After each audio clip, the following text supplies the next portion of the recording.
La Genèse, chapitre 11. Toute la terre avait une seule langue et les mêmes mots.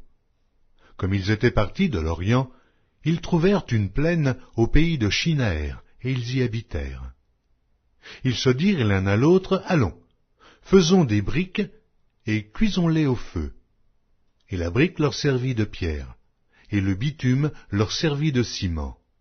Ils dirent encore, allons, bâtissons-nous une ville, et une tour dont le sommet touche au ciel, et faisons-nous un nom, afin que nous ne soyons pas dispersés sur la face de toute la terre. L'Éternel descendit pour voir la ville et la tour que bâtissaient les fils des hommes. Et l'Éternel dit, voici, ils forment un seul peuple et ont tous une même langue. Et c'est là ce qu'ils ont entrepris. Maintenant, rien ne les empêcherait de faire tout ce qu'ils auraient projeté. Allons, descendons et là, confondons leur langage, afin qu'ils n'entendent plus la langue les uns des autres. Et l'Éternel les dispersa loin de là sur la surface de toute la terre. Et ils cessèrent de bâtir la ville. C'est pourquoi on l'appela du nom de Babel, car c'est là que l'Éternel confondit le langage de toute la terre. Et c'est de là que l'Éternel les dispersa sur la face de toute la terre. Voici la postérité de Sem. Sem, âgé de 100 ans, engendra Arpachad, 2 ans après le déluge. Sem vécut après la naissance d'Arpachad 500 ans, et il engendra des fils et des filles. Arpachad, âgé de 35 ans, engendra Shélach. Arpachad vécut après la naissance de Shélach 403 ans, et il engendra des fils et des filles. Shélach, âgé de 30 ans, engendra Héber. Shélach vécut après la naissance d'Héber 403 ans, et il engendra des fils et des filles. Héber, âgé de 34 ans, engendra Péleg.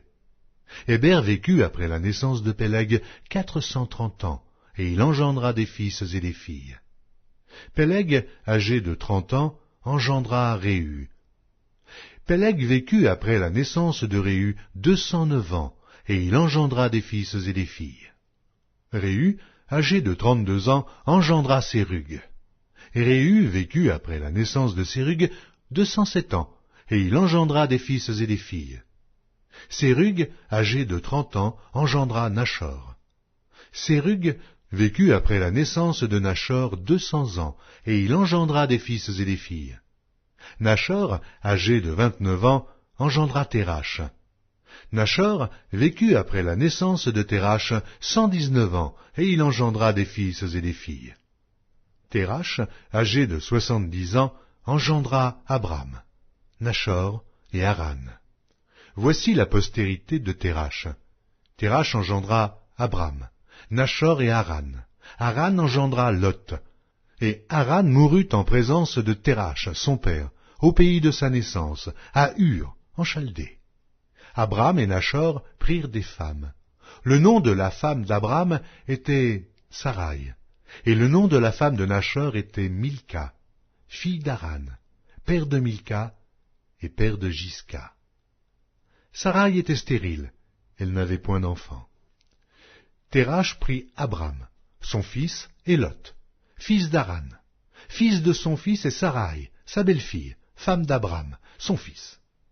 Ils sortirent ensemble d'Ur en Chaldée, pour aller au pays de Canaan. Ils vinrent jusqu'à Charan, et ils y habitèrent. Les jours de Térach furent de 205 ans, et Térach mourut à Charan.